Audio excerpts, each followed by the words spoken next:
Aujourd'hui, je voudrais vous parler d'un cliché qui a donné lieu à nombreuses des meilleures scènes de l'histoire du cinéma, mais aussi des plus absurdes.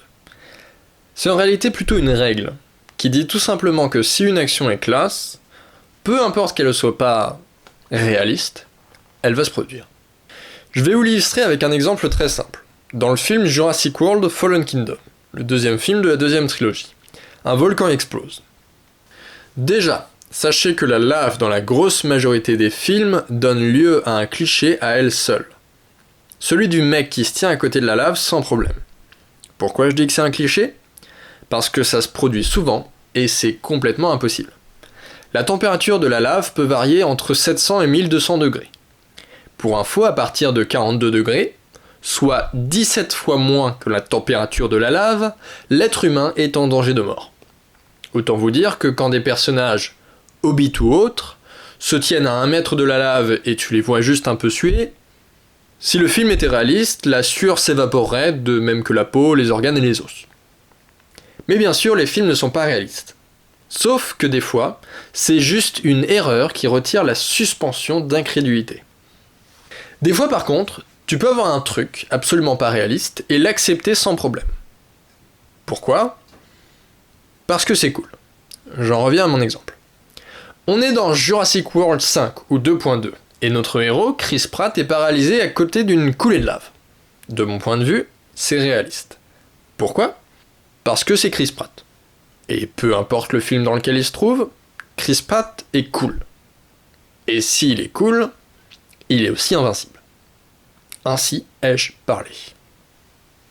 D'ailleurs, dans la suite de cette séquence, il fait plusieurs trucs complètement impossibles, comme courir presque aussi vite qu'un nuage de fumée volcanique qui peut aller jusqu'à 600 km/h si j'en crois Wikipédia, sans parler que la chaleur du nuage devrait aussi le faire fondre, mais bref, passons.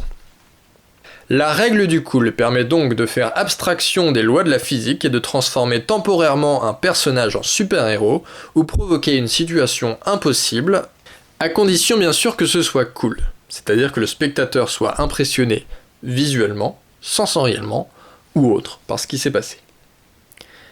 Bien entendu, tout le monde n'est pas d'accord sur ce qui est cool. L'exemple que j'ai cité ne marche que pour les gens qui, comme moi, adorent les acteurs qui s'appellent Chris. Bien sûr, la règle du cool peut s'appliquer également dans des situations où ne pas l'utiliser rendrait la scène beaucoup moins intéressante. Par exemple, dans l'espace, il n'y a rien pour propager le son. Par conséquent, une explosion ne ferait aucun bruit, ou en tout cas aucun qui puisse être entendu.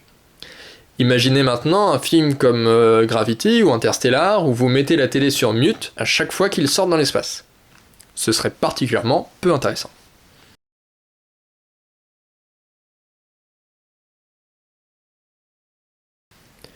Pour faire une bonne histoire, il faut en général que l'univers soit crédible, même si ce n'est pas le nôtre.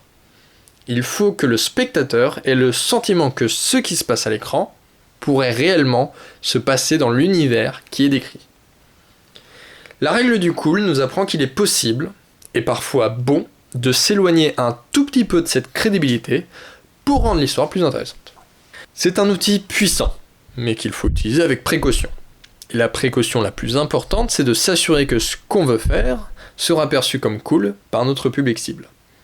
C'est comme ça que Michael Bay peut faire exploser absolument tout ce qu'il trouve, alors que parfois c'est clairement absurde, et faire des millions sur ses films parce qu'il sait que son public trouve ça cool, les explosions. Right, that makes sense. Okay, so maybe he won't outrun the cloud completely, but he'll come close. Well, I mean, if it catches up to him, that stuff goes up to 1,800 degrees Fahrenheit, so the skin would melt off his bones. Well, I'll have him dive into the ocean. Right, but if lava streams into the ocean, it makes the water boil, and he would die that way, like a lobster. He used to be in the Navy, though. Oh, that's right, he used to be in the Navy. Okay, none of that stuff applies to him. Right.